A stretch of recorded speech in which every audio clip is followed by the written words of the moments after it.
G'day, guys. Welcome back to the NBL GDS podcast. We are looking at round 12. We'll quickly discuss round 11 before getting straight into it. You will notice that the professor is away this week. However, we do have the two absolute experts of the channel on with us again today. Vernsey, we'll start with you. How's your week been, brother? Enjoying all the basketball that's been going on in the NBA as well? Yeah, mate. It was a good weekend. It's been a good week, and it was just some mental games, especially in the NBL. We had some really close games, very entertaining weekend. So loving it all. Beautiful, mate. We know that you absolutely get around your basketball, mate. Boz, how have you been, mate? We did miss you last week, but back this week. How have you been, brother? Yeah, been really good, fellas. All I can say is the Breakers are back-to-back this weekend for, I think, the first time all season. So awesome results-wise for my boys. And, yeah, really stoked to be back on the pod. It's been a while, actually, since I've been on an NBL one. So, yeah, keen to get into it. Very, very good to have you back, mate. Well, we're going to stick with the same structure as last week. So take a quick look at the results and ladder, then go top 5 by position, and then finish up with some of the matchups for this week. And boys, I'd say what the Swordplay crew as a whole at the moment, absolutely smashing the leaderboard. So I'll start right at the right here. Now, this is a seasonal leaderboard for the Classic, and we can see our man Janet there, the Dorcher Chamber, in 5th position, if you don't mind, for the season. So absolutely smashing it there. Vernsey, we see your name here, mate, on the contender leaderboard, 5th, 670 points. And then I'm looking at the top 3, 674. So literally 4 points outside the top 3. And at one stage, and I think it was before maybe the last couple of games, you were sitting numero uno for the round at number 1. So tell us about your week in the contender, mate. Yeah, I mean, look, it was an awesome week. It was one of those things where I kind of hedged my bets. We've talked about it previously, where we don't run the exact same team in multiple competitions. You know, starter I ran Walker, contender I ran KD, starter I ran Bannon, contender I ran Brown. And, you know, I just happened to put the right players in the contender team to get an awesome result this week. Yeah, it was great. We sort of talked about it last week. I expected KD to have a good game with Delhi not in or Sean Bruce not in, and he absolutely delivered. Finally got a double-double with assists, which we hadn't seen at all this year. So he looked like a different beast. I loved that. The Sem boys had some really good scoring.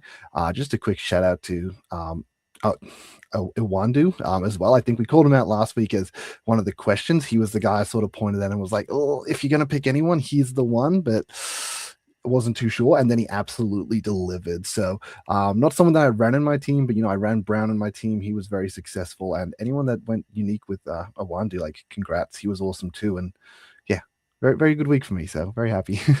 Very, very nice. Now, what is the prize, mate? What will you be getting for this wonderful achievement?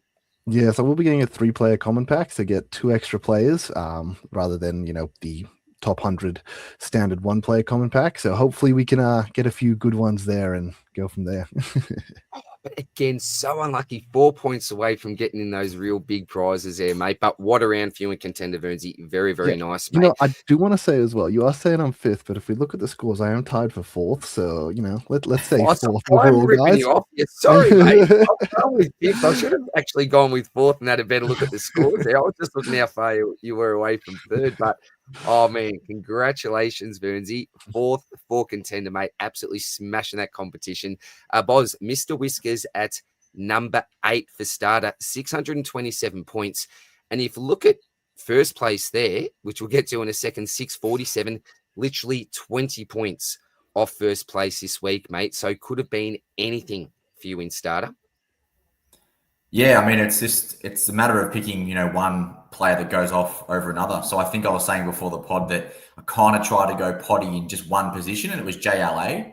I just thought maybe he can finally kind of give us one really good game. But it wasn't to be. He had 2 semi-productive games. You know, I think he got like a 38 or 42, but it just wasn't enough to kind of edge me a little bit closer. And that's the story of my season. I'm just edging around the top 10 in most competitions. Had a really horrendous week in Classic, though, this week. But yeah, each and every week I'm thereabouts, just not kind of capitalizing like your fine self, DR, who is smashing it.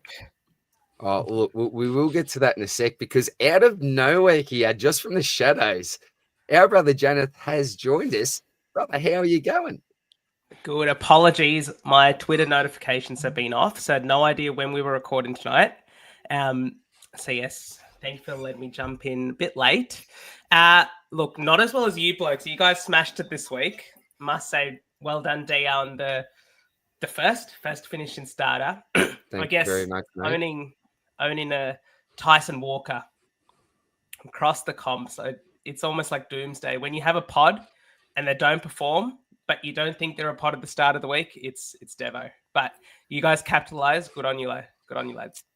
Well, mate, we are looking at the overall leaderboard here. So we're having some nice short-term success here. But if you look at the season as a whole, to the classic on the right there, mate, sitting 5th at the moment and absolutely in the hunt there, mate, for a very, very nice card. But thank you for joining us, mate. Always better with you.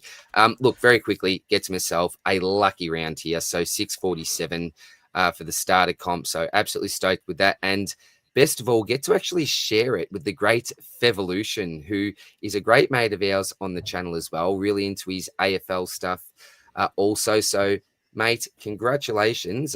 Sent each other a couple of DMs today, having a bit of a chat on Twitter, getting around each other for first in the starter. So congrats to you as well, mate. Now, the prize is usually, if you take this out on your own, $100 GDS credit plus 1 3 player common pack. Second is the 3x3 common player packs. So I'm assuming it may be the 50 credit and maybe 2x3 player packs. We'll see how we go. I'm not too sure at the moment, but I think that's the way it's going to fall. And then the big decision is, do I splurge on the basketball? I am planning on getting into the BBL GDS. Do I sort of get myself involved there, or do I just wait and stash some packs for my greatest love, which is obviously AFL GDS? So I've already thought about it, Janeth. I reckon I'm going to go with some of the 2024 All-Star packs, the 9-player packs, and just load up on them, maybe get 10, 12 of those.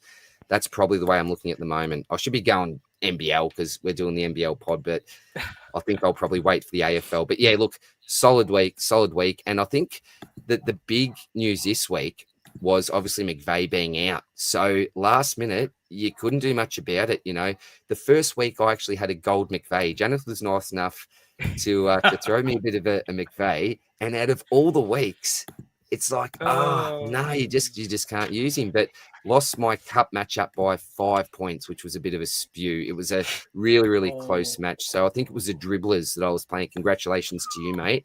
I think the Dribblers is active on Discord as well. So yeah, well done, mate.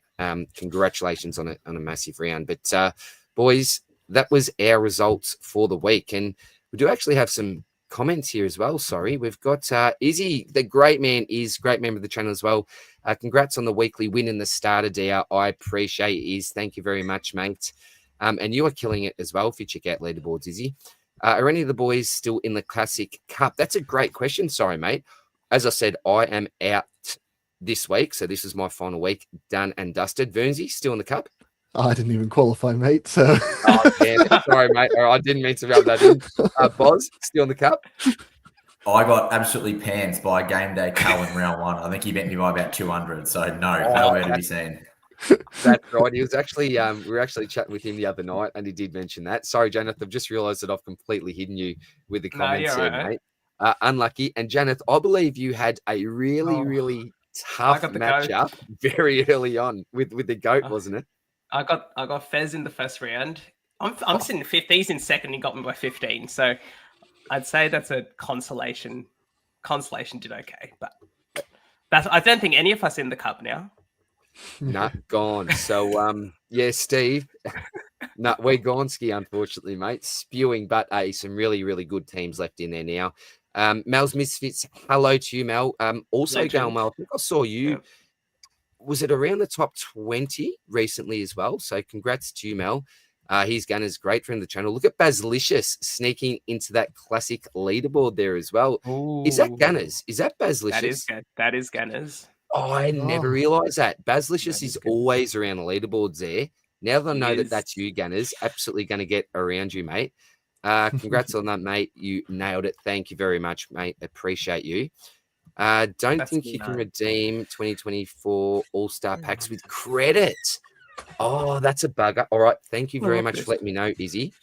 I'm going to maybe change my plans there. I'm still going to give it a crack, but may have to change my plans. But thank you very much for that, Iz. All You can right, guys.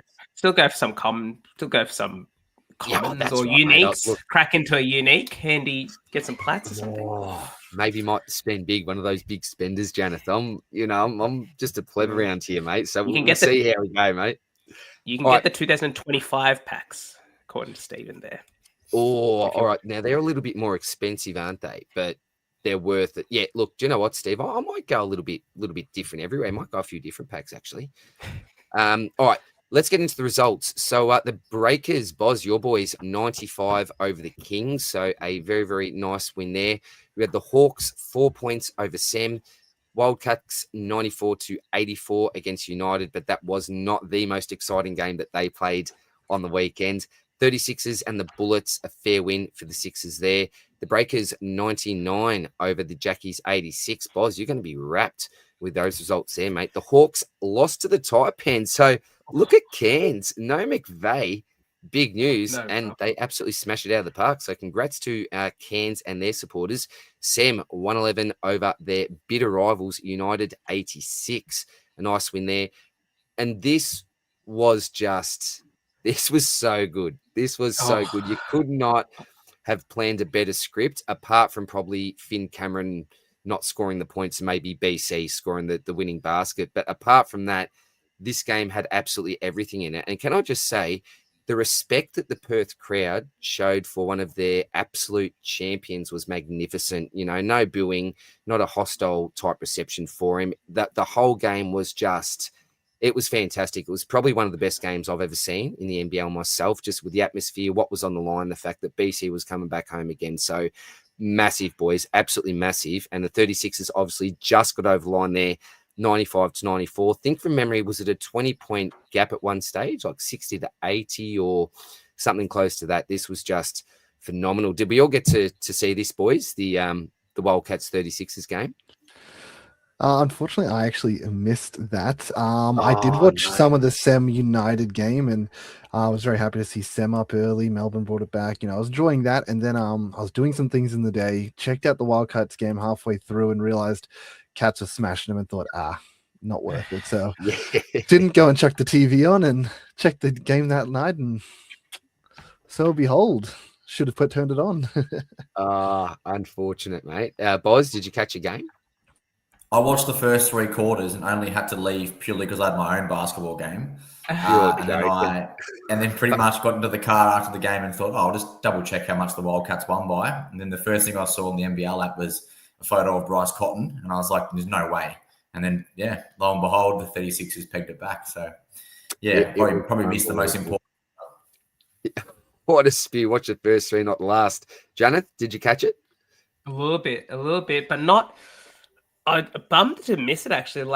But seeing the highlights and everything, it's nuts. It was actually pretty good. They went to Cameron, I think, at the end. Like Perth were expecting the ball to 100% go into BC's hands, but Cameron took the initiative, took it to the rim, and got the job done. Unreal. And Isaac Humphries, the Iceman as well. He had a phenomenal game. Massive block towards the end. Cheatham, really important block. And White stepped up with a really clutch 3 to really keep them in it. So, great team performance. And I think that BC touched on that in his press conference, that it was just a great team performance in the end. You know, individuals don't win games. I think he's lying because he's won plenty of games, I think, off his own hands. But, champion bloke and a great result there. And the ladder. We've got a new leader up top, so we're just used to seeing United sitting there in first position, but now we have the 36ers, and that's also why that was such a massive win for them. Now top ladder, followed by United. Your boys, Verns, looking okay there with 15 wins at the moment. Got the Wildcats, Kings, Breakers now up to 6th position, so a couple of really nice wins from your boys there, Boz. The Jackies, Hawks, Bullets, and the Taipans. So that is your ladder. Let's start talking some more GDS now, lads, and get into the top 5 for each position. And we're going to start with the point guards here. Now, we were discussing this a little bit earlier. We're trying to actually work out what the go is here with the average score and the total score, because according to this at the moment, Peterson has played 9 games, has a total score of 69 as well as an average of 69. So there's a little bit of funny buggers going on there with Peterson's score, but we do see below them, obviously, PJC, KD, Walker, and Andrew Andrews, a man that we don't trust because of his name. Janeth, I quickly want to throw this one to you because you touched on Walker at the start of the pod, and I know that you are a Walker owner. 35 in the first game, only 15 points in the second game. And he quickly run through his stats: 12 points, 1 rebound, 5 assists, and a steal. You're thinking, well, not too bad. 6 turnovers and 4 fouls. So if he's not smashing that assist board and then scoring points himself, that stat line there with the turnovers and personal fouls, it's an absolute GDS coach killer, mate. So quickly run us through Walker and your feelings about playing him this week. Yeah, well, you just mentioned it just there. So 6 turnovers, four personal fouls. Off the top of my head, that's 26 points. He scores 15. If he had a flawless game, he's only scoring 41 without any of the negative stats. Like, that alone isn't anywhere near what Davis scored. And I went Walker in all 3 comps, which in hindsight probably was too much because of Davis being like the lone guy, Cook's being a bit down, Daly being out. But the double game, he'd come off a really strong game. Walker, Milton Doyle's been a bit off. I think it was the first time in his NBL career he was coming off the bench. Like, all of these factors, maybe it's just that Melbourne's coming back to the pack a little bit and teams are starting to figure him out a little bit. But he couldn't hit a shot in the first game against Perth, and then he just kept turning it over in the second game. I think, I guess, Verns, you'd be a better answer for this, but something about Sem, it might just be John Brown, but I feel like steals numbers for opposition teams, like the amount of turnovers the opposition has against Sem is infinitely higher compared to any other team. Do you think that's the case? No, 100%. There's no debate about that. Sem don't play the same defense as everyone else. They play like full court pressure, and they like fully commit to the defense. Like, they're happy to give up an open layup if it means that they could potentially get a steal. They are happy to do that. So, yeah, unfortunately, he just got destroyed, honestly. And as we mentioned, Wes Arden, I was just going to say, does that mean you tread? Does that mean you tread with caution with your opposition point guards against them? Sorry. Yeah. No, I don't think so. I think, as we sort of mentioned, they're happy to give up a layup, and there's been plenty of players go very big against them.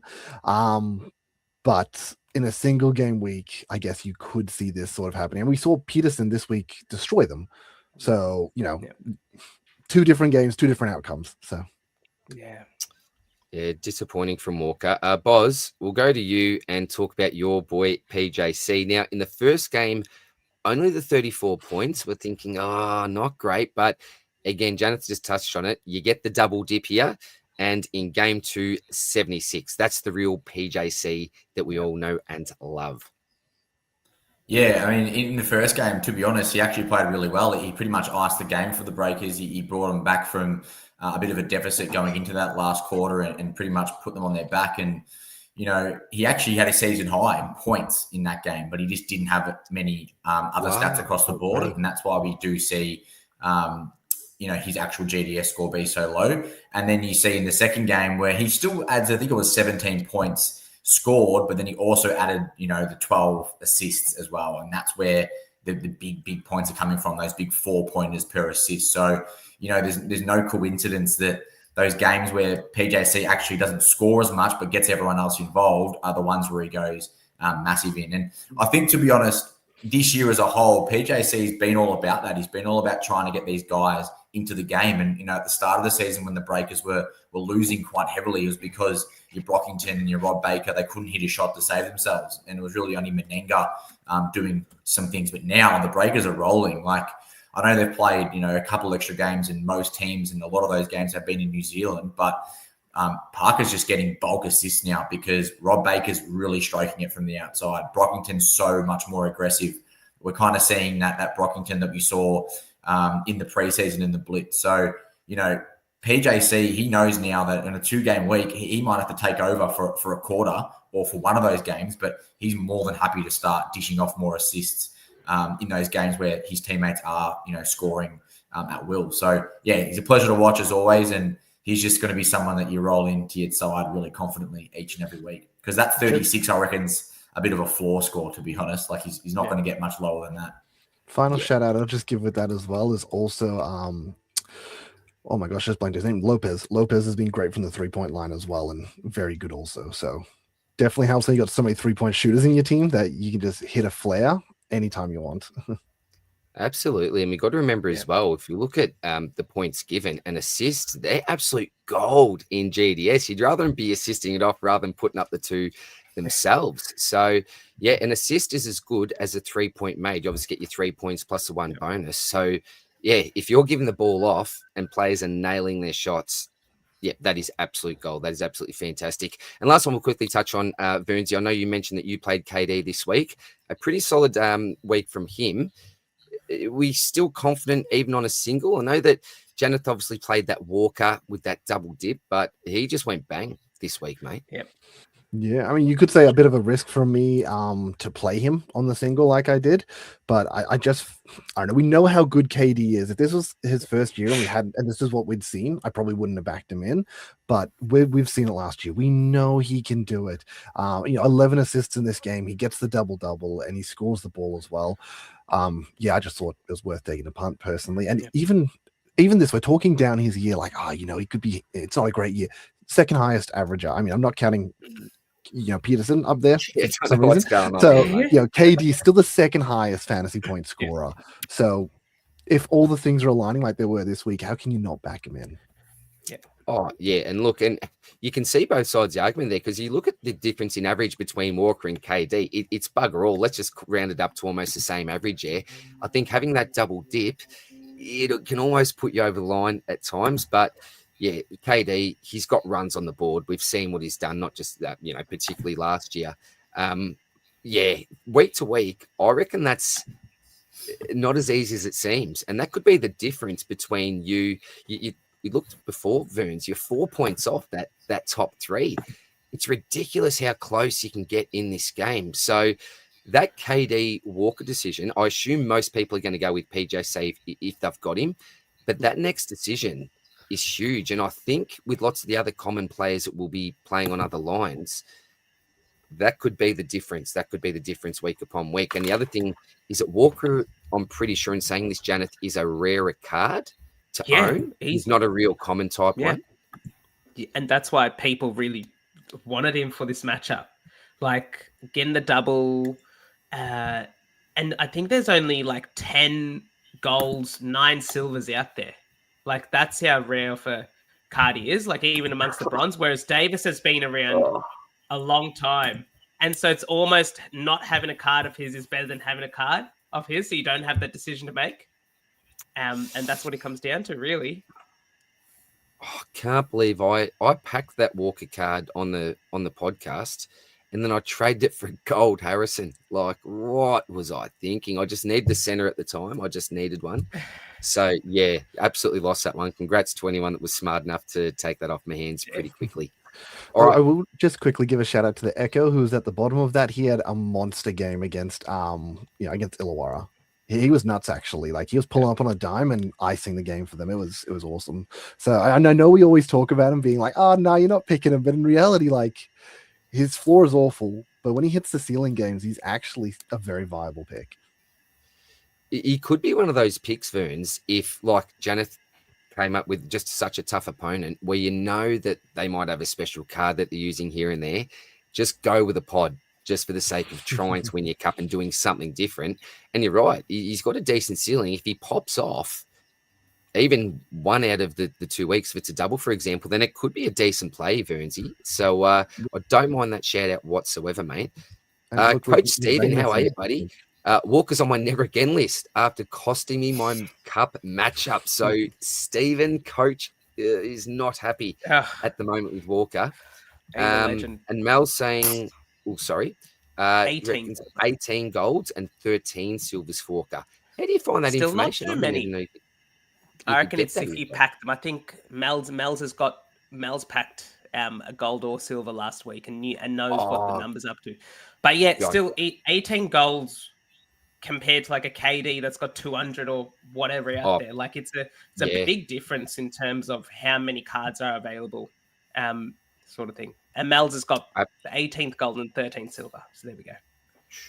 Beautiful. Nice cards to own as well.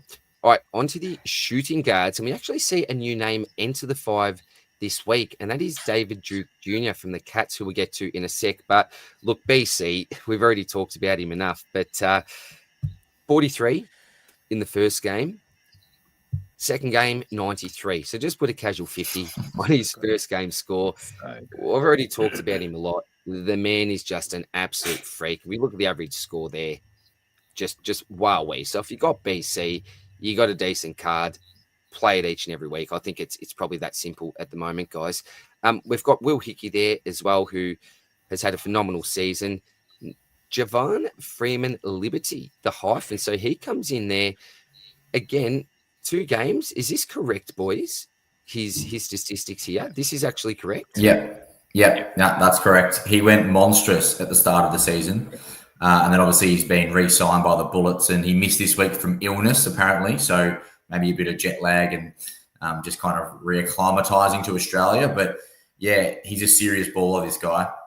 He was known for his scoring ability, but we saw that in those 2 games with the Bullets early in the season, he was doing everything. He was blocking shots, stealing the ball, actually putting up some good assist numbers and rebounding well for a shooting guard. So I'm begging for him to come back. I actually, when we found out that he signed, I went nuts and went out and used some of my funds that I won for coming, I think, 3rd in Contender one week. And I actually bought all the cheap platinum and gold JFLs that were listed for like 50 cents because people probably didn't think he was going to come back. So I did probably stinge a few people there, but I'm locked and loaded for this guy to be playing because I want to start putting his platinum cards in my lineup. I love that, mate. You've gone to the op shop, people's unwanted goods. You've taken off my hands, and Boz has gone, absolutely, I will. Thank you very, very much. So very, very sneaky there, Boz. I like it, mate. I absolutely love it. But are you saying that if this man plays, we've now got a bigger decision on our hands with that second spot in the shooting guard position? Yes, I do. I think it'll take a little bit of time. I'm not sure what kind of minute load he'll be on when he gets back. I'm not sure what the plans are for him, but I do know that Brisbane are horrible and they've continued to be horrible for pretty much the entire season. So, they need someone to fix this, and it's not going to be pretty much anyone bar Tyrell Harrison, who's on their roster. Terry Taylor debuted. He was another import they signed, and I thought he did quite well. So, yeah, potentially the combo of him and JFL out there might win them some more games kind of towards the back end of the year because, yeah, they're in some strife, the Bullets, at the moment. Yeah. All right. How about Nathan Sobey? Verns, I might go to you on this one, being the Sem man. Is he still a realistic option if you own Cotton Hickey? Look, comes down to rarity. At the end of the day, if you're running bronzes, there's no way almost no way you're not running Bryson Hickey every week, sort of thing. But if you've got, as Boz mentioned, a platinum, Liberty, or you've got a gold Sobey and you only have a bronze Hickey or a silver Hickey, then that's where the discussion comes in. Can you take a risk? Yes, Sobey's on a double. I've got a gold. Hickey's on a single. I've got a silver. I might as well run the Sobey with a gold, sort of thing. So I think that's when Sobey becomes an option. Yeah, and if you don't own one of the top 2, then he's still a really decent option. If you don't have them, I think he's a fine option there. And if you look at his average there, it's very, very close to 50. Janeth, do you know much about this man down the bottom, David Duke Jr., who's come in for the Perth Wildcats? Yeah, well, he looks good. That's what I'll say. Like, obviously the averages aren't correct here. I think they just taken into calculation the game after they came into as an active player within the GDS game, as opposed to their stats across the season. You might see that with the other blokes and the other ones as well, like your QJ Peterson and your Wundu. But he gets the job done for Perth. Like, I think he's, especially in the absence of really, he makes plays happen. And this is one of those things where when we get to talk about the small forwards, I still think that Dylan Windler is a really annoying watch, because I don't know about if it's you blokes, but he never finishes halves. Like, the minutes that he plays, you can't predict when he's going to be Like most players, okay, they might play the first 8 minutes and they might play the last 6 minutes of the second quarter, and they have a rotation, right? But with Windler, he's everywhere. And so I think Duke Jr. might be benefiting a little bit from that, like in terms of Windler's minutes being a bit variable, that sort of thing. He's looked good from the limited that I've watched off him, though. Very And nice, just mate. one very quick thing to add on Will Hickey. His score on the weekend should have been much bigger. Like he did get to 57, I think, in the second game. But in the first game, he was on the hate triple-double watch with the turnovers there for 1 second. He had 8 turnovers, 3 personal fouls. That's 30 dot. Down at 54, he would have scored 84 if he just could. There was a point in time when I was watching that game, he felt like every possession, he was just passing the ball to Sem. Like every single play in the fourth quarter, he just kept turning the ball. Then QJ Peterson took over and he was like, okay, maybe this is the one way that Hickey's not going to get that triple-double in the end, the dreaded triple-double. Oh, man, I love the man. Oh, look, I shouldn't admit this, right? This is something I've been thinking. And I wouldn't do this with, AFL on my life or anything, but I don't think that I'm a United supporter anymore. I don't have the passion for him. Like Chris Goulding's, he's starting to annoy me. I'll be honest. I shouldn't say that. I'm just giving Goulding a whack. I'm feeling myself more and more becoming a Hawks fan. So, I'm going to announce it now. I'm an Illawarra fan in the NBL. I'm going to call it now. He's a bandwagon. I am. I'm swapping over. I love Dave Hickey. I really do. You've got McGee there as well, who's such a fun watch. The Tyler Harveys when he's shooting buckets from downtown. I just think they're a team that suits me. I think so. Sorry, Melbourne. I'm ditching United and I'm actually jumping on the Hawks, which is it's not something you should be proud of, is it? Switching teams like that. But I don't feel any connection, if that makes sense, with United. I just feel more with the Hawks, and players can change. I understand that, but making that official now. I'm going with the Hawks, boys. But all right, great discussion on the shooting guards. Let's now get to the big boys. Mel's is correct, by the way. You are a reverse bandwagon. You went from the team that's on top to the team that won last year, but is also struggling this year. So fair play, Mel. Well, that is very true, actually, because if we just take a look at the ladder here, there's 10 teams, and I'm jumping on the bandwagon at number 8 there. So thank you very much, Mel. That's a good point. Thanks for having me back there, mate. Much appreciated. All right, on to the big boys, and that man I was just talking about there, one of my boys now, I can say, JaVale McGee. Just an absolute freak of the competition, slams it down regularly, an absolute beast. I don't think there's any discussion, any arguments. The best McGee card you've got, use. I think that's just a really obvious thing to say now. Menenga coming in there for New Zealand. Boz, what's your confidence levels on Menenga? Because if I quickly jump down to JLA, my confidence levels with JLA are really starting to diminish. I don't know if that's being too harsh, but I suppose as an overall group here, apart from McGee, they've been a little bit disappointing for mine as a whole. What are your thoughts about Menenga being a breakers man yourself? Yeah, well, at the start of the season, he was putting up these big games, and we would always say, keep him in the back of your mind. But, there's already 4 better centers. But you look here, he's pretty much coming out now as, top 2, top 3 GDS scoring center at the moment. So I think it's time we actually put some respect on his name. And I think it's because rebounds, you get decent amount of points. And someone like JLA, he's not rebounding. He hasn't rebounded well all year, to be honest. Like Doolittle, Windler, these are the guys that rebound really well for Perth. Menenga's kind of the only tall. I know Karim Lopez does some good rebounding and Rob Baker at times. And obviously PJC just gets his handful. But he's still that number 1 premium rebounding big for the Breakers. He's come off a really good FIBA break. I don't know if you saw, he absolutely threw one down on Jack White. His confidence levels are sky high. He threw one down on Will Magnay, I think it was. He threw one down on someone on the weekend. And he's just playing with so much confidence right now. And yes, the Breakers are playing better. Yes, Baker and Brockington are doing more, but it's not really impacting Menenga. He's still able to go out there and get his double-double. So to be honest, yeah, you're right, DR. I kind of have Menenga now playing in my GDS teams over JLA. I went JLA as a pod this week, and I probably in hindsight should have done Menenga because I think he's just rebounding more consistently. And we've found that even with Humphries at times, these centers that aren't rebounding, they're really capping their score. So, yeah, by all means, I would not put it against you if you wanted to play Menenga on a double week.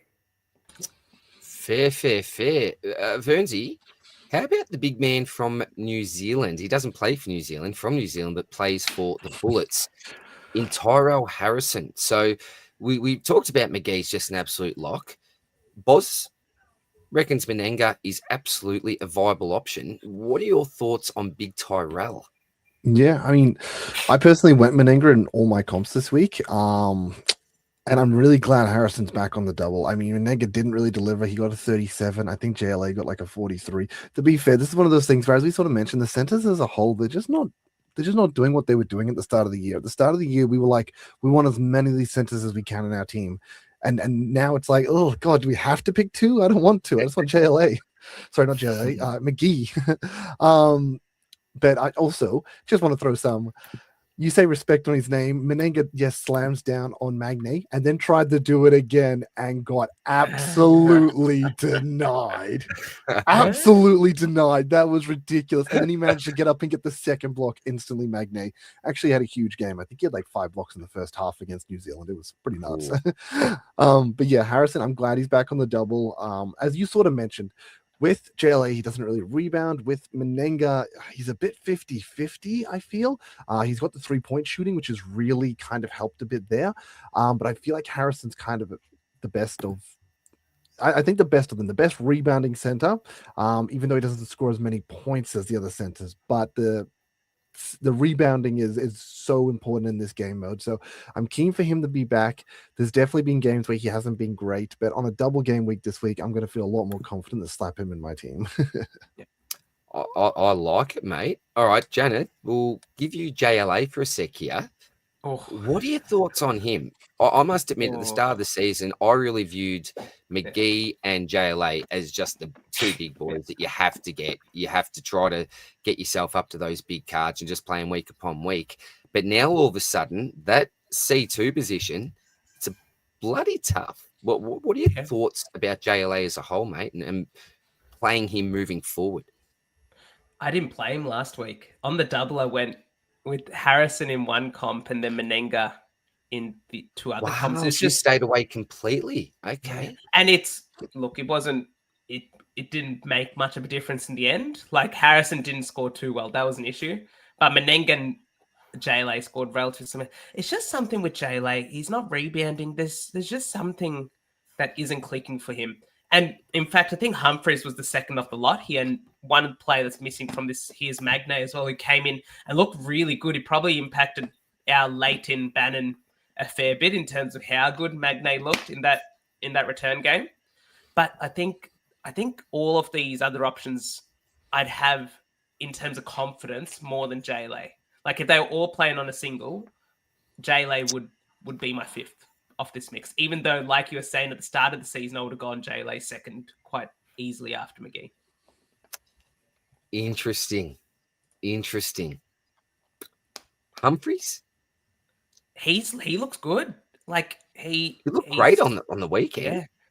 Yeah. The problem I think is with Rakocevic there. I feel like they have a bit of a center like mix, and whoever's got the hot hand plays. So unless it's a double, it's a bit hard to go Humphries, because if it's a single and he's on the rough end of the center split, then he may just bottom out. Whereas if you got a double, at least you might get a good game out of him. It doesn't really matter what he does in the other. Verzi? And just with Humphries there, obviously you have Cheatham. Like, look at Humphries' rebounds compared to everyone else. His defensive rebounds, they're the lowest by far of all the centers. And that's because Cheatham gets such a monopoly on them.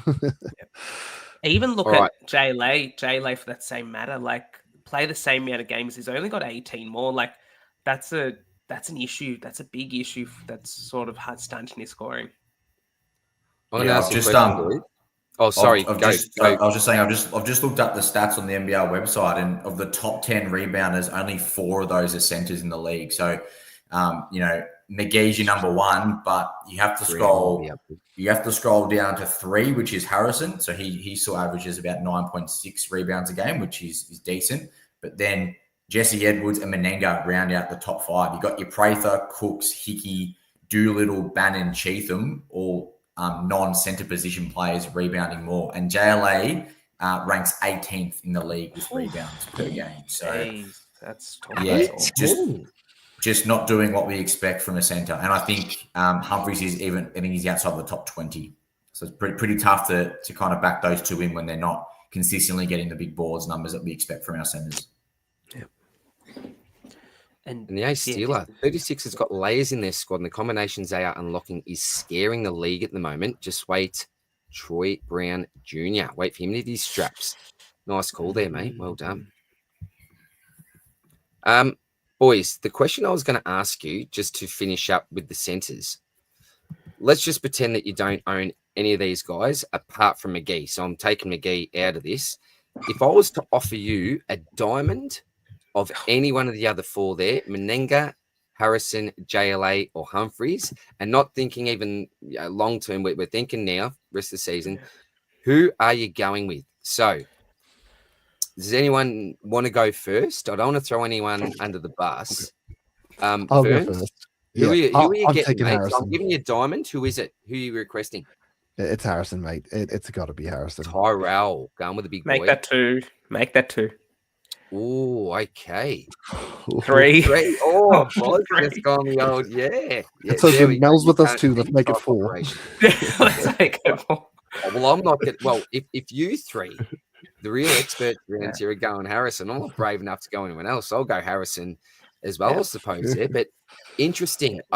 Look, I reckon a month ago, if I asked you blokes the same question, surely we probably would have said JLA. But it's been just, it's like a bit of a fall from grace, isn't it? It's probably been a month. Yeah, like his downfall's been happening. It hasn't been overnight. It's been coming for a while now. I felt like it's just gone down a little bit. Well, Mel's calling him an absolute loose cannon. Loose here.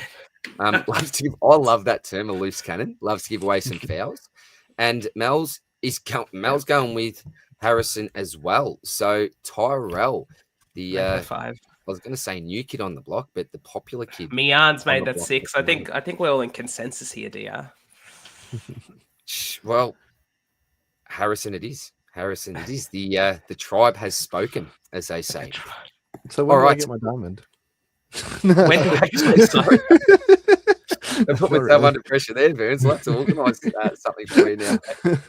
All right, power forward now. Oh, back of this bloke up the top. Geez. Jack McVeigh. I reckon for a lot of people this week, the story was Jack McVeigh screwed up my round or screwed up my squad. But unfortunate that he was missing. But John Brown actually had a pretty decent game. And I don't know what the stats are, Boz, but surely John Brown would have been up there in the rebounds, was he? He's like the assists. Oh, no, he's not. Hang on, where is he? Here's a stat for you. I'll give you a stat. DR, Probably highest offensive. Yeah. This is the stat from the weekend. Offensive. It's the offensive 10 rebounds. offensive rebounds this on the weekend. 0 defensive rebounds. Who has what kind of human does that? 10 offensive, 0 defensive rebounds.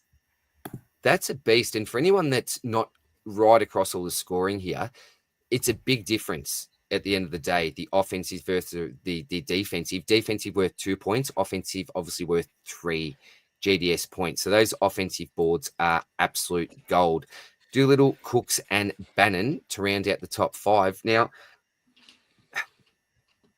I don't know if is it as simple as just going McVeigh if he's fit? Is this matchup dependent? Are we looking at the doubles? I'm a little bit confused with what to do week to week here. Does anyone want to jump in here, boys, on either some ratings or Boz? You want to jump in here, mate, and have a chat about these power forwards?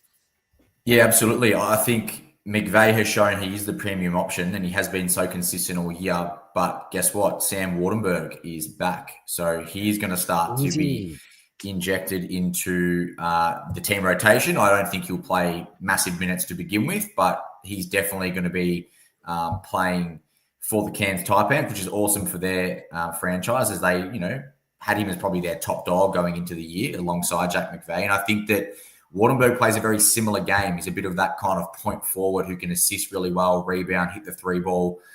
So I think there's going to be a little bit of sharing. Now, not to say that McVeigh isn't going to continue the form he has, but I just think just be a little bit wary that there will be an extra mouth that needs to be fed, because Sam Wardenberg is a serious basketball player.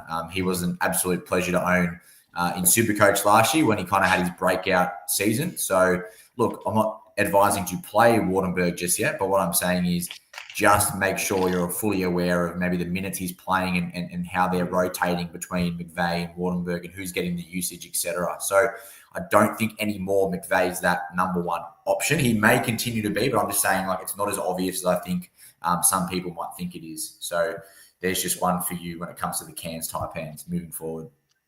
Very, very nice, mate. Yeah, Wardenberg. I think he can add a lot to that squad. I really rate Sam Wardenberg as a basketball player. So, yeah, who knows? Cairns, they had a nice win on the weekend. Maybe some more to come. Vernsey, what are you thinking here in regards to the power forwards? Do you have a favourite after McVeigh?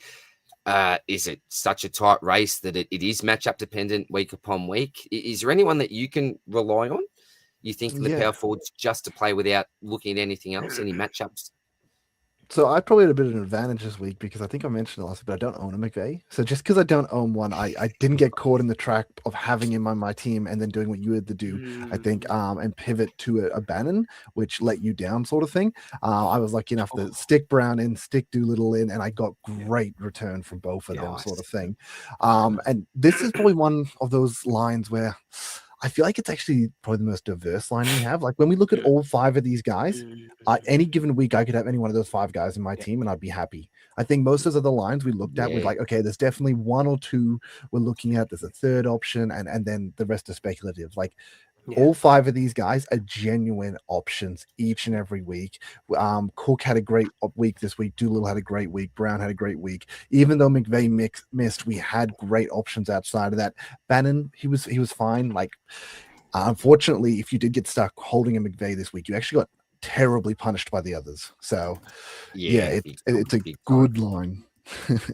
I actually just let you know in starter went for who I thought would be a bit more of a pod and went with Brown this week actually in starter. So went a little bit different myself. Janeth, what are your thoughts with the power forwards? Do you have a favourite, or like Vern said, do you think it's just so diverse here that there's so many options that there's no straight answer to the question? Yeah, well, look, I guess this week in particular, a bit uncertain as to whether McVeigh and his partner had their baby, as to whether he'll be back or not. And so if he's not back, do you go with Doolittle and Brown, who are both on doubles? I think that's a pretty safe way to go. But then you also got Cooks in there, who had been a bit down, had a promising game against New Zealand on the double this week as well. And also Bannon's on the double. So all four of these guys are on the double. But McVeigh's probably the one that has the ceiling. And that's where it's like, you know what you're going to get from him, I feel, even with Wardenberg back. Doolittle has been really impressive. I feel that Doolittle is the one you can trust the most. Like if you had to put a variance on his scores, he's probably in between 40 and 50 most weeks. That's what I had on my note. Yeah. The safe Bannon for me is him. Yeah. Sorry, mate. Continue. No, you're right. I was going to say Bannon was like that until this week when you're like, oh, when you need him the most. Come on, Johnny boy. Come on. Come on, son. Yeah. And then Johnny Brown's a wild card. Like, he scored 68, but in the Melbourne game, he only scored 36. So if he's playing a single, which John Brown are you going to get? Like, it's a bit tough. So ideally, McVeigh and Doolittle, but this week, I reckon Doolittle and Brown, or any Doolittle and Brown, Doolittle and Cooks, any of the combination with Doolittle, I feel would be quite the way to go, TBH. Yep. Would you agree with that, Verns, Boz? Looking at this week, two that you're liking in particular? Yeah, well, I honestly think Doolittle is the number one power forward option. I think the last 4 weeks we've seen a noticeable shift in the way Perth are playing. It's through Doolittle. Obviously, with that comes extra turnovers potentially, which can maybe cap his score because of the usage. But, there was a reason why JLA was doing so well at the start of the season was because Doolittle was doing nothing. And now, look at Doolittle now. He's actually got the most points scored, albeit by 1 over Josh Bannon, but he's caught up. You think back at the start of the season, Doolittle was putting out 11s and 13s and 15s. So Doolittle for me is just the number one option at the power forward. And again, someone you can trust each and every week. And I will add that on Doolittle, he joined JLA in not joining the handshake line this week. So not only did JLA leave the arena again, may I flag, for the second time this season, just not shaking hands and getting out of there, but Doolittle as well. So it shows that they're passionate. They really want to win. But, is that coming at a detriment to their actual kind of team? But I think Doolittle is the one that you can trust. What I will say as well, John Brown, really low turnovers, only 8 turnovers on the season. So, he may have some games where he's not doing enough on the stat sheet, but at least he's not going to be losing too many points. So, does he get 10 O-boards every week? Absolutely not. But if he's only committed 8 turnovers in 12 games, even more, probably 16 games that Sam have played, that bodes well for his kind of floor being at least a little bit higher than most. Is that a bit scary though, Boz? That he's not committing turnovers because he doesn't have the ball in his hands. So it's he's almost he doesn't lose. So what I'm trying to say is he doesn't lose points, but also his avenues to get points is so dense on the defensive and the hustle, that sort of stuff. Yeah, no, I know what you're saying, but I think what's really good about him is, luckily for him, his specialties are some high-scoring stat lines. He assists for the power forward. He's actually second highest in the league for steals, so it's not like it's a one-off thing. He's consistently getting 2 steals a game, and then also he's a good rebounder. So I think even when he's not scoring, at least we can hope that he's putting up his averages in those kind of big GDS scoring departments, those 4 and 5 pointers. Just to add to him, obviously we're talking about turnovers being low. I'd love to see his foul count. His foul count is probably the highest out of all these power forwards. Let's be honest here. The man's been fouled out a couple of times. He also is very passionate and has gone off a few times, been ejected once. There was a scene that happened this week where we were screaming and I thought, oh, and he didn't get a tech. And I couldn't believe it. But I mean, I love seeing that kind of passion. But that's the only thing that's scary there, that he could find himself in foul trouble. And we've seen it with the centers sometimes. You find yourself in foul trouble, you spend a lot of time on the bench, you end up with a low fantasy score, obviously. So that's the only downside. Guess what? You have to scroll to page 4 to find John Brown for fouls. He's actually been a very good boy as of late. Yep, he still averages 2.5. But funnily enough, there's plenty of guys that average over 3. The top 10, Xavier Cook, Schofield, Jesse Edwards, JLA averages 3.5. So that was a good comment, a good shout out. And if you want your number one fouler, and I don't know why we never played this guy, but Marcus Lee's nearly averaging 4. Marcus Lee. There we go. Yeah, there we go. Marcus Lee. This just come up. I don't know anything about this, but I don't know if you boys do. Thoughts on Aaliyah testing positive to drugs and copping a ban? Will this open up any more points for anyone?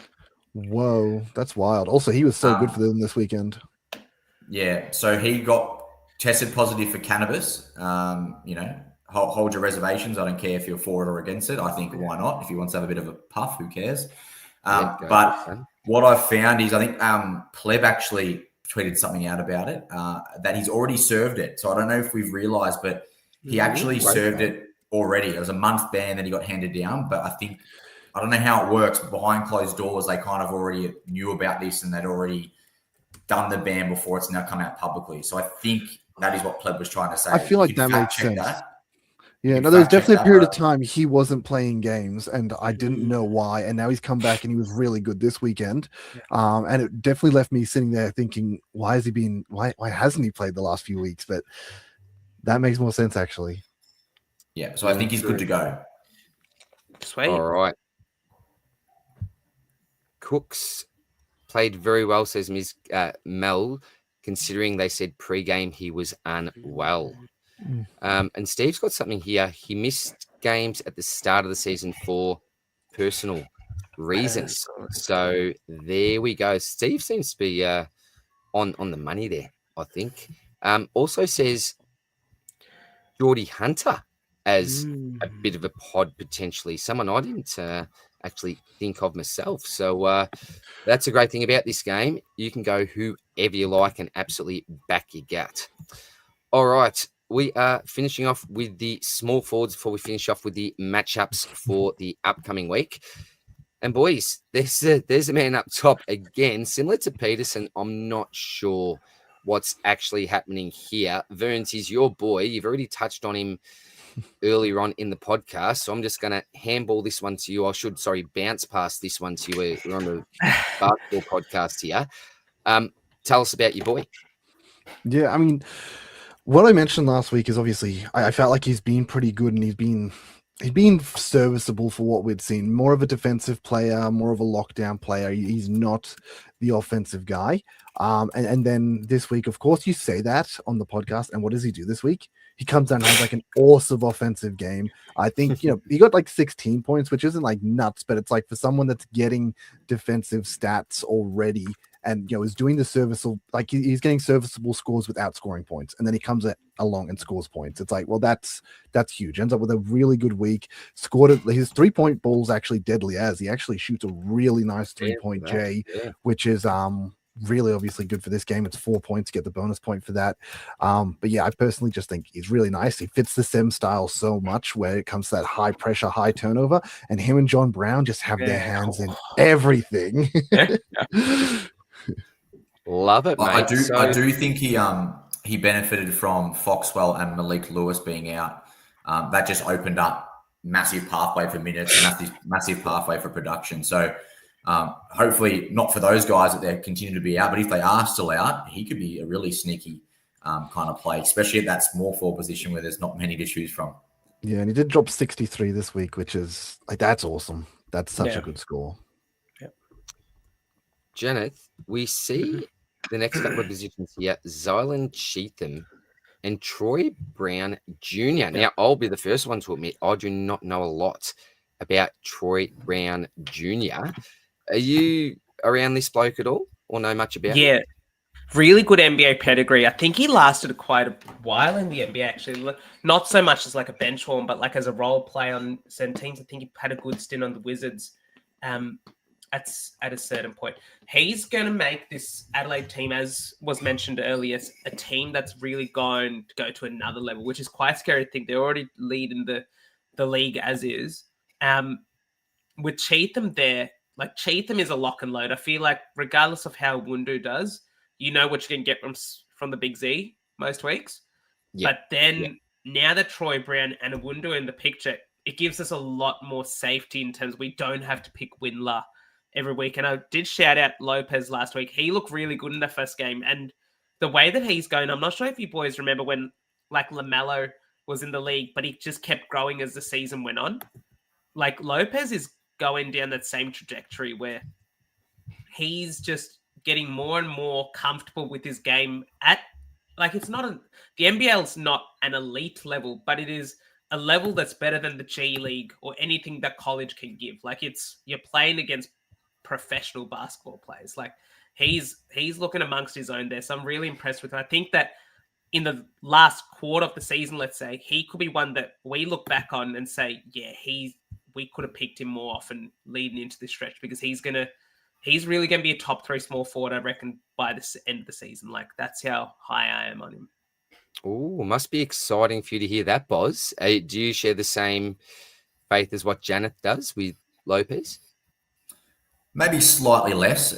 He's going to be an amazing NBA player. It's just that, he's still 18 and he does still throw out at time to time those really bad games, high turnovers, shots not falling, picks up fouls a lot because he's still getting used to kind of, he's so athletic that he's probably getting used to kind of, balancing his body whilst in the air while trying to defend a shot, whilst going for a block. So I think with Karim Lopez, he's going to be getting better and better as the year goes on, as that's the hope for all these next stars.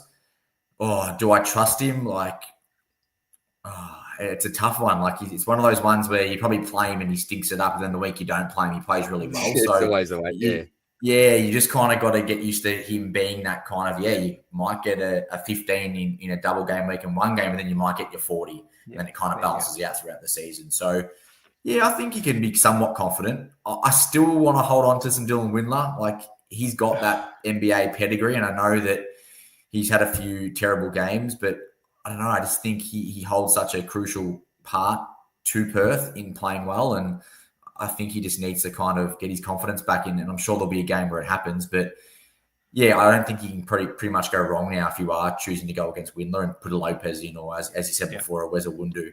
But yeah, Chetham's the only one that you're locking every week now. Yeah.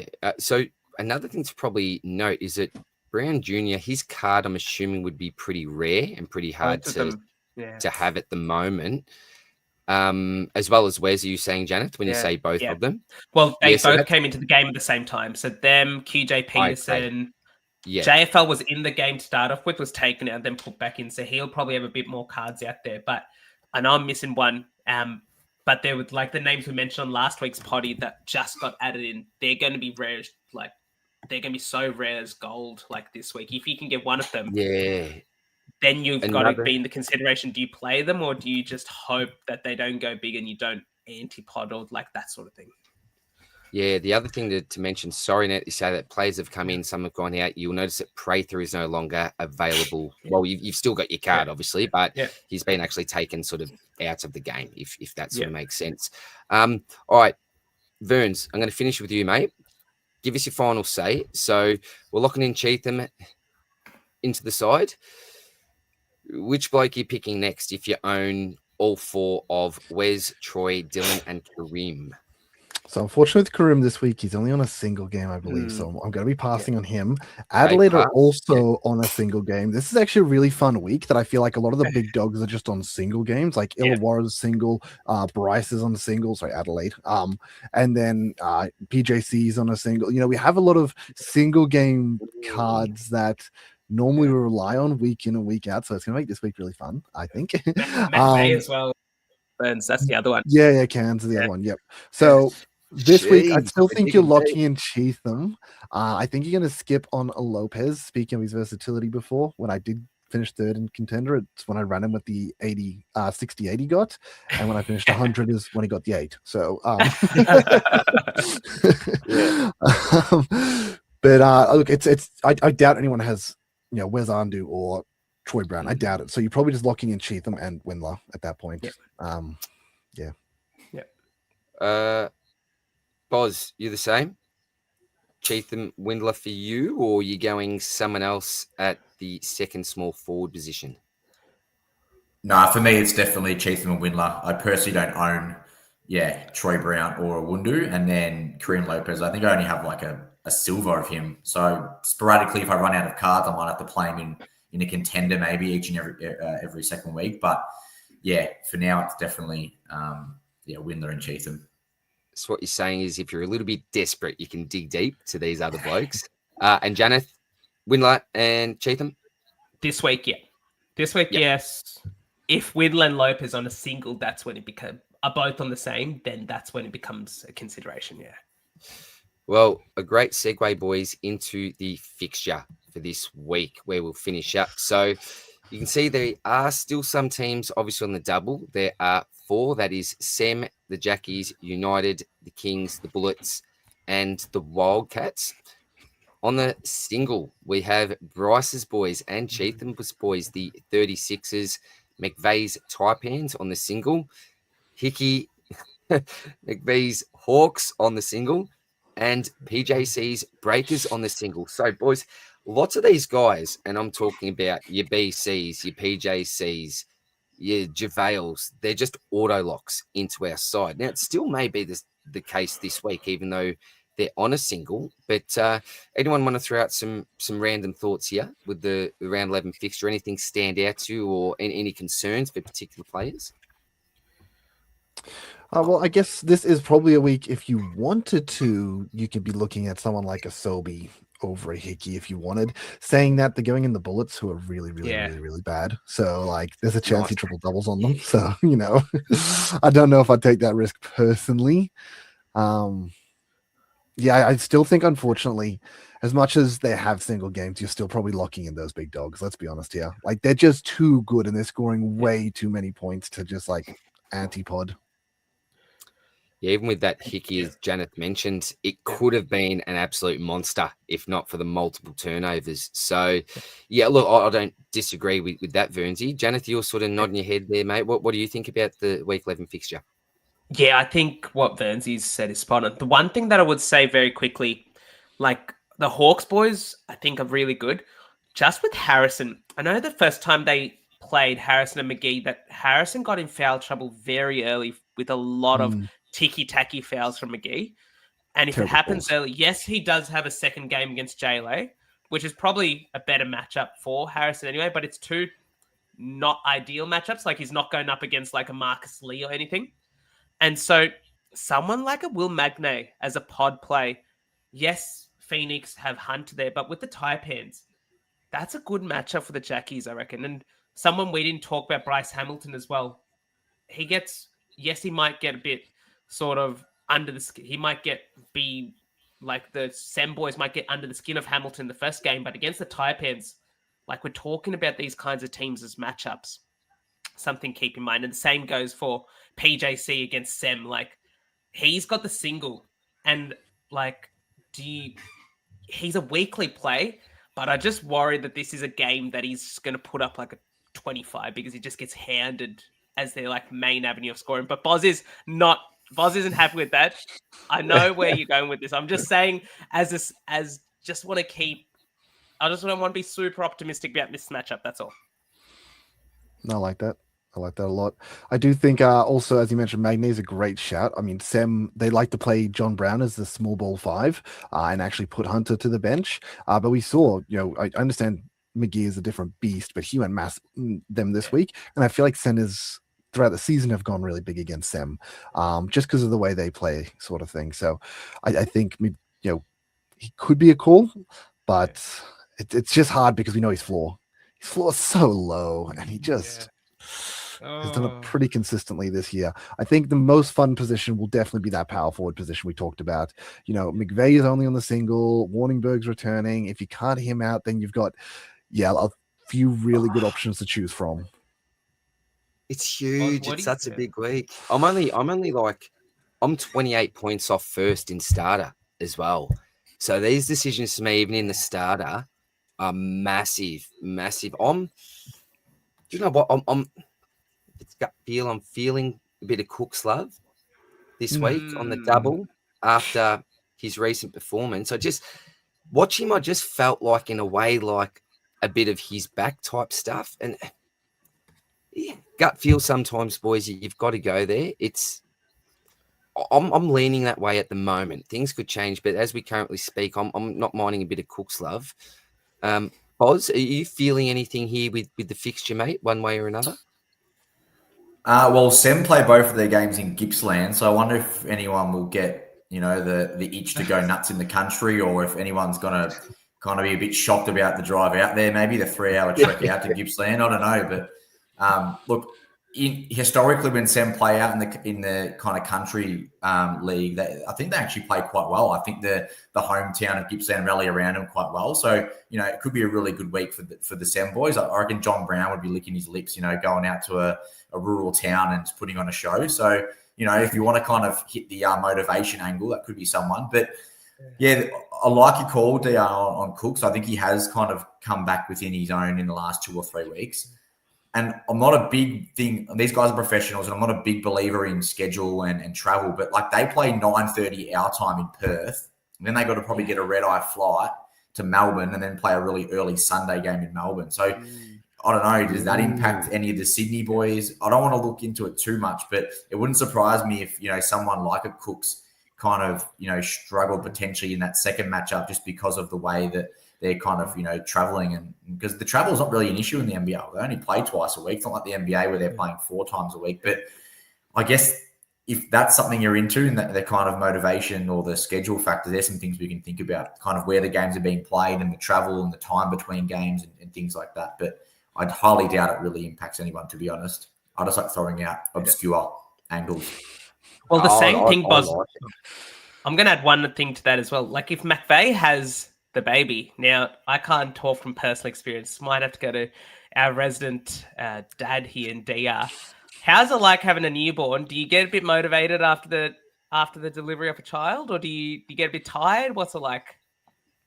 You get motivated for a good 5 minutes, and then the exhaustion just comes in. I'm saying this as a father, right? If Lisa hears this about me talking how I'm exhausted I was, I'll get absolutely slapped for that because she did all of the hard work. So I'm going to be very, very careful with my words here, boys. But yeah, look, it certainly takes it out of you. And one thing that I must say as well is that all you want to do is be with them. You just want to be with them, particularly when they first come out. In a couple of weeks after, you just want to be away from them because they are just full on, right? So, look, everyone's a little bit different, but look, certainly a lack of sleep. That's an absolute given there. But he'll be happy. He'll be a proud dad. Life will be good at the moment. Life isn't any better than this sort of particular time in your life. So it's hard to say, mate, because there is such a mixture and range of emotions. You go from adrenaline pumped to exhausted. It's really, really hard question to answer. It could go either way, mate.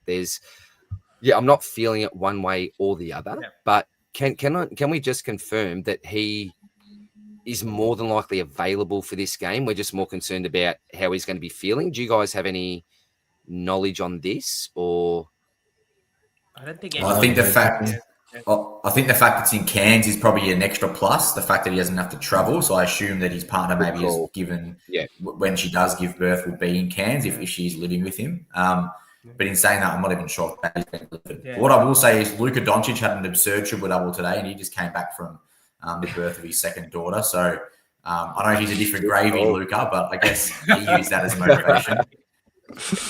I like it, mate. Well, guys, that is the fixture for the week. We just quickly go again. You got Sem, the Jackies United, the Kings, the Bullets, and the Wildcats on the double. And then some of the big guns, 36ers, Taipans, Hawks, and Breakers all on the single. So I think this week we're going to see a fair bit of variation, which I think is really, really exciting for the game. So before we let everyone go, I'll just quickly get to the comment section here. Sorry, I have been a little bit slack looking at the comment section here. Mel says that Cooks played really, really well considering he was unwell before the game. Mayan Gaming's asking, who are your two top small forwards for this week? Did we go through that already, boys? The top two? We said Cheatham and Windler. We did, yep. Cheatham and Windler. Yep, beautiful. Mel's just realised I've got a Silver Owendu and Troy Brown Jr. I'll tell you what, Mel, you're absolutely smashing these cards. Oh, absolutely. Maxie's loving it there.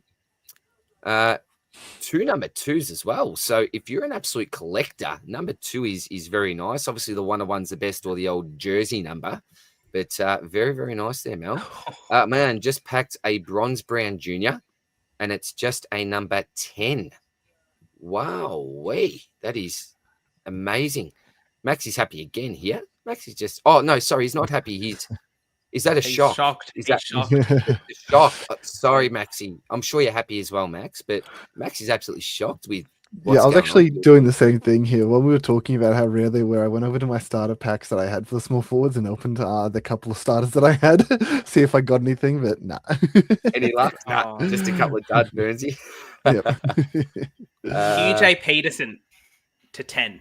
He's at 10. I just put one through just like you, Burns, behind the scenes. He's at 10. Very nice.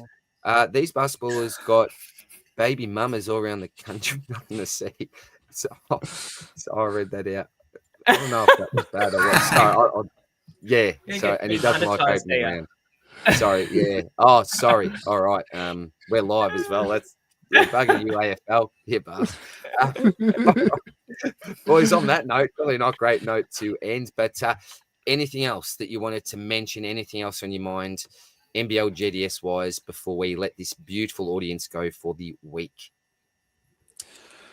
Yeah, don't have anything. Just excited for the games this week. As I said, it's going to be very unique in the sense of the teams we've got. So, yeah, excited for it. Let's do it. Beautiful. Good luck to anyone that's still in the cup. Like, big deal. Keep going. Do it for us. Do you know what the numbers are, Janet, in the cup? I think it was 64 in the first week, down to 32 last week. Now it's a 16, I think. Yeah, well done to those 16 coaches. I'm sure there'll be some very familiar names up there as well. And sorry for Maxie, shocked. You'll be happy with either of those, but happy for them at the same time. You are a wonderful, wonderful man, Maxie. And Mayan Gaming, still in the cup. As I said, still some absolute legends there as well. All right.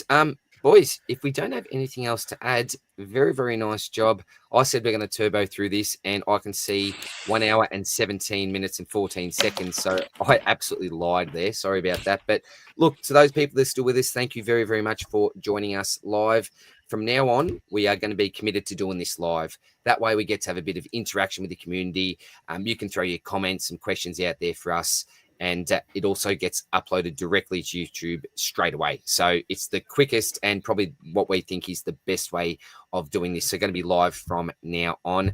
And we've got some real-time feedback here. Really helpful, mate, for the cup preparation. Thanks. No worries at all, mate. That's what we're here for, and to have a bit of a laugh as well. But as we said, the swordplay crew at the moment, flying through the rankings, some of us short-term, others of us more long-term for the seasonal rankings. But that's a great thing about this game.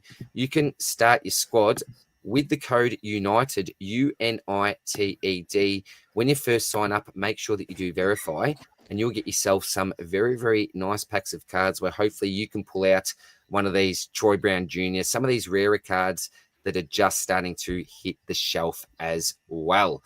And live NBA, yes, we'll be making sure we do that as well, mate, with all that other content we'll be doing also. So, boys, thank you very, very much for joining us again. Good luck in all of the competitions this week. And to the community, we will see you soon in the next one. And for anyone that's into it, stay tuned for our NBA podcast. Boz having a very, very nice week. And just a quick drive-by to Cat. Bugger you, Cat. I was banking on you, mate. And it may be affecting my cup performance there. And Josh Giddey, come on, man. Like, just you needed to do more for me this week. But we'll leave that for the NBA stuff, guys. We are going. Catch you later. And thanks again, boys. Catch you later. Bye.